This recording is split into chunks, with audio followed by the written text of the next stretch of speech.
Сэрэглийн хөгжилтэй Мөнх тунх хайртай тундаруухан Мөнх тунх марцсан бас игдүүтэй Мөнх тунх ухаалаг бас овчин Засхан. Мөнх тунх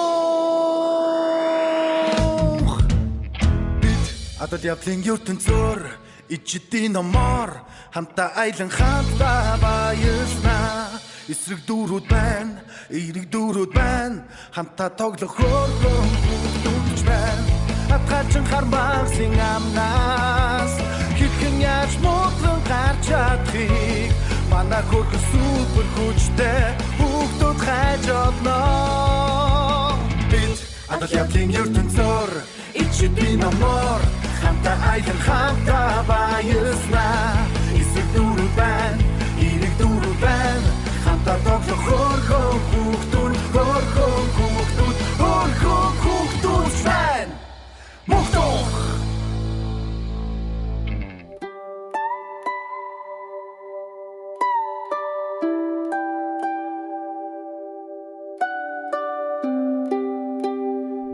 Ёо, бүр цадчихлаа. Гэхдээ юу яагаад заавал цагаан сарыг тэмдэглэх ёстой байд юм болоо? Юу ярина вэ мөнх минь? Ахмад наснуудаа хөндлөн амар мэндийг нь мэдэх хэрэгтэй шүү дээ. Бас өвлийн улирал дуусаж, уран дулаан цаг ирж агаад баярлан угтаж тэмдэглэдэг учиртай гэдэг дээ. Гэхдээ арай л дэндүү уйтгартай штий. Дандаа л нэг юм хийн. Юурын заавал очиж уулзаж яхаар гар утсаарай. Видео кол хийгээд л золголтын мөнгөө давсаар шилжүүлчихэд болтгүй бах та. Мөнхөө, хэрвээ тэгвэл баярын утга учир алдагдчих шүү дээ. Бодоод үзтээ. Цагаан сараар хүмүүс чинь тэр болгон цаг зав гаргаж уулзаж чаддгүй хүмүүстээрээ очиж уулздаг шүү дээ. Энэ нь л хамгийн гол утга учир оршиж байгаа юм шүү дээ. Мэдхгүй. Гэхдээ л хитрхийн олон айлаар зочлоод бууз идээд л бараг л бууцны баяр юм биш үү? Хиний бууз ямар амттай болж гэдгийг шалгаад лээ. Юу гэж дээ? Ахын цагаан сарын бэлэг болгоод та нарт их сонирхолтой аялал бэлдсэн байгаа. Болдоггүй бор өвөөгөндөө очоод залгаад ирэх үү? Хөөх, заашгүй дээ. Бүр уйдаад байсан юм. Үлгэрийн ертөнцид цагаан сар ямар олдгийг харъя л та. Болтгүй бор өвөө манч өөр хүүхдүүдэд тойруулж хаад бужигнаад байж байгаа ах та.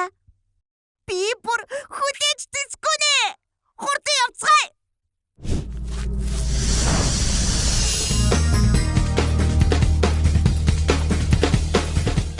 Арваа ах биднийг үлгэрийн ертөнцийн цагаан сарыг үзүүлэхээр явуулсан юм.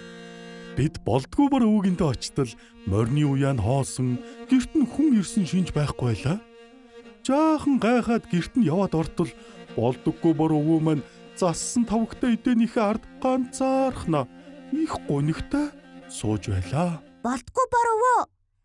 Таны хүүхдүүд чинь ирээгүй юм уу? Ганц хүү маань алс газар суудаг болохоор даашаа ирэх гэж их л урт замыг туулдаг юм. Өнөөдөр амжиж ирнэ гэж хэл хөргүүлсэн ч амждаг юм бол яадаг юм бол гэд өвөөгийнх нь сэтгэл зовоод л сууж байна. Өвөө, танд чинь нисдэг бор бариадаг үстэй.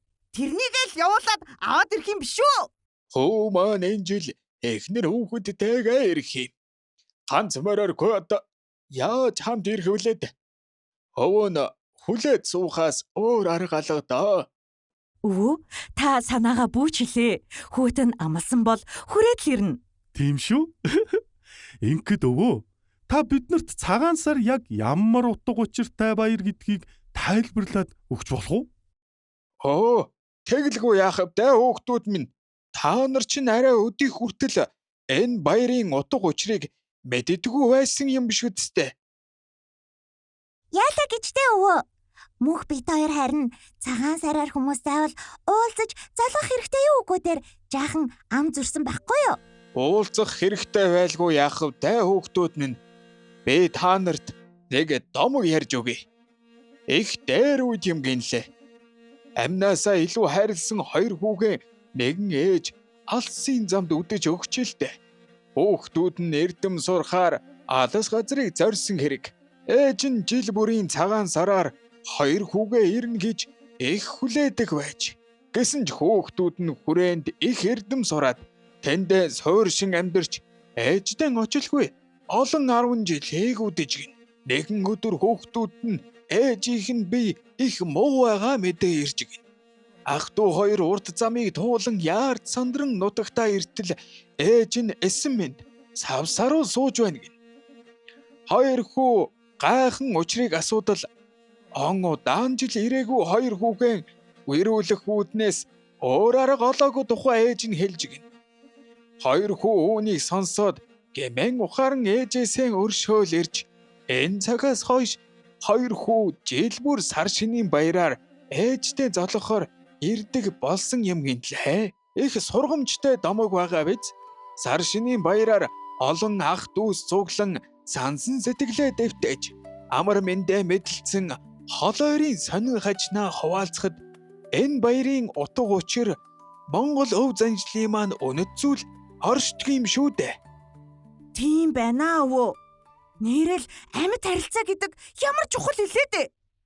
Гэтэл би цагмаар золгоно гэдэл ярьж байдаг. Үнэхээр бодлогогүй зүйл ярьжээ. Намайг уучлаарай найзуудаа. Манай мөнх буцаад ирлээ. Чамайг залхуу чигээрээ үлдэх гэж их айлаа шүү аа. За юу гэж дээ? Ингээд бор өвөө. Таны хүүхдүүд ирэх дөхөж байгаа юм болов? Мэдэхгүй юм даа хөө минь. Өвөө нөмөө хүүхдүүдээ их л санах юм. Энэ сар шинийн баяраар амжаад хүрээд ирвэл их л баярлах байна да. Ингээд басраа. Чи нэрээ нисдэг шүү дээ. Юу? Нэрээ тийштэй. Бүр мартчихжээ. Нэрээ энэ талаар яагаад бодож олоогүй юм болоо? Басар маань нисдэг бормоор, нисдэггүй бормоортой хамт маш хурдан яваад өвөгийн хүүхдүүдийг аваад ирж болох юм байна шүү дээ. Хүүхдүүд минь тэгвэл хөгшин миний магнаа хагархан тэр дээ. Хүй, өвөө болохгүй шүү. Толгоогоо хагалчих юм бол яаж хүүхдүүдтэйгээ золох болж байна? Гүтээ мөнх минь маш их баярлахыг магнаа хагарах гэдэг байхгүй юу? Нэрээ тийм шүү дээ. Ингэж л басар нь нисдэг борко, нисдэггүй бороотойгоо хамт өвөөгийн хүүхдүүдийг авч ирсэн юм да. Болдоггүй бор өвөө маань ямар их баярлсан гэж санана. Мөнх маань ч их зүйлийг ойлгож цагаан сарын баярыг хий хоосон зүйл гэж бодхоо байлсан. Мэдээж яаж хий хоосон зүйл байх вүлээ дээ. Энэ л баяраар монголчууд бид ахан дүүс, өвгд хөгшөдтэйгөө уулзран залгаж, өвлийг өнтөд авсан баяраа тэмдэглэдэг юм шүү дээ. За тэгээд мөнхийн хэлдгээр амьд харилцаа их чухал шүү. Бидний энэ удаагийн аялал өвгөр өндөрлж байна найзуудаа. Хайртай хүмүүстэйгээ баяр хөөр дүүрэн уулзаад инээд баяраар дүүрэн хоттол олноороо сайхан шинлээрээ. Юу. За, сайн уу найзуудаа? Аав ээжүүдтэй хандаж нэг асуулт асууя. Энэ сар шинийн баяраар бяцхан өрстэй та юу бэлгэлэх гэж байна вэ? Хэдхэн хоногийн дараа дуусах чихрүү эсвэл үнцэнэ өгөх ирээдүй юу? За тэгээд сейфтэй ирээдүй илүү сейф шүү дээ. Та бүхэн маань сар шинэ сайхан жилээрээ. Яблын ертөнцөөр ичби намор хамта айдан хамта баяснаа. Эсэг дүүрэн байна, ирэг дүүрэн байна. Хамта тоглох хөрхөн хүүхдүүд байна. Гэртүү.